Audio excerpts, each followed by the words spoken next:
Madame, Monsieur, bonjour. Bienvenue dans cette nouvelle édition.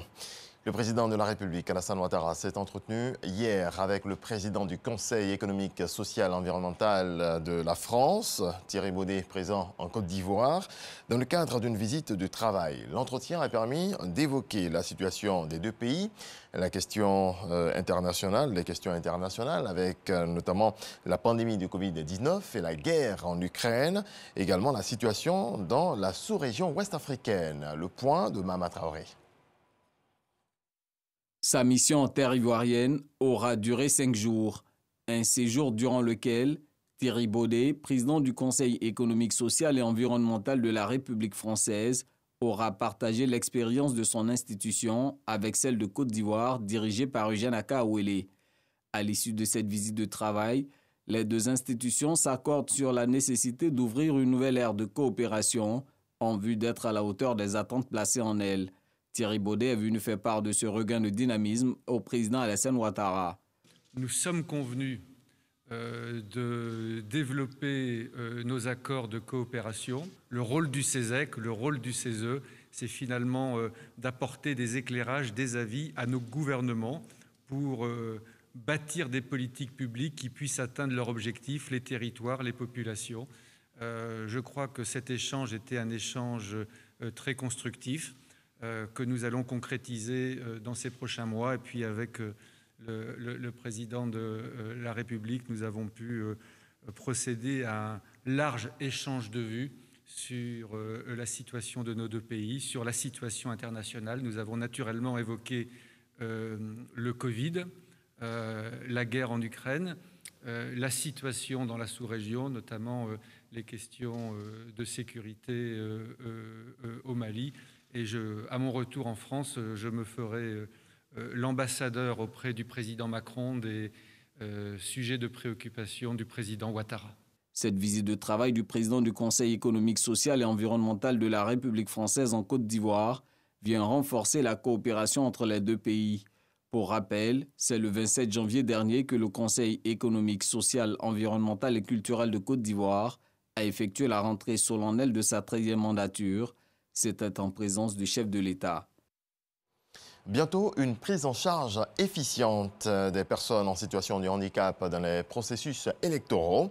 Les réflexions sur le renforcement de l'inclusion de ces derniers dans les scrutins en Côte d'Ivoire ont abouti à des propositions. C'est ce que nous apprend Sidonie Davila.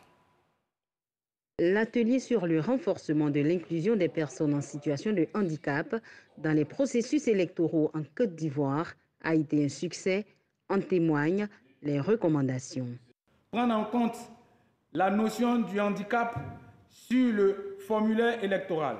Prévoir des aménagements raisonnables pour les lieux de recensement en termes d'accessibilité. Procéder à l'identification faciale pour les personnes sans membres. Des solutions innovantes, unanimement saluées par les principaux bénéficiaires. Il était temps.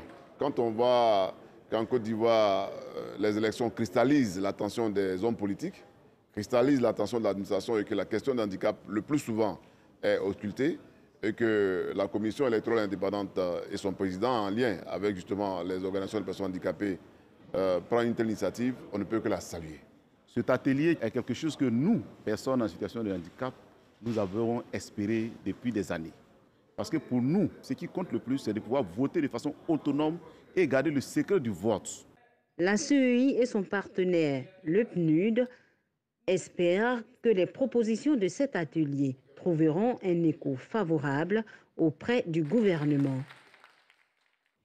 La première étape d'évaluation et des propositions vient d'être franchie avec une participation extrêmement active des plus concernés. Il revient maintenant aux différents acteurs de s'approprier ces conclusions.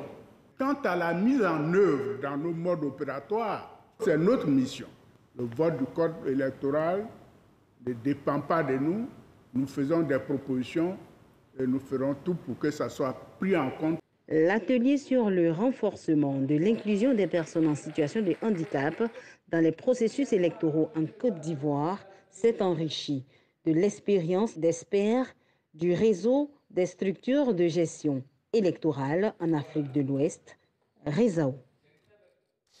Et on termine avec du football. Les 5 pays africains qualifiés pour la Coupe du Monde 2022 sont connus. Ghana, Maroc, Sénégal, Tunisie et Cameroun. Le Cameroun, justement, dernier qualifié pour le mondial. Au bout du bout, dans les dernières secondes des prolongations, l'Algérie aura donc du mal à s'en remettre 2 mois après une élimination sans gloire à la CAN. En Europe, grâce à un doublé de Bruno Fernandes contre la Macédoine du Nord, 2-0, le Portugal rejoint la liste des qualifiés pour la Coupe du Monde au Qatar. C'est le 12e grand tournoi international consécutif pour la Seleção et le 10e pour Cristiano Ronaldo.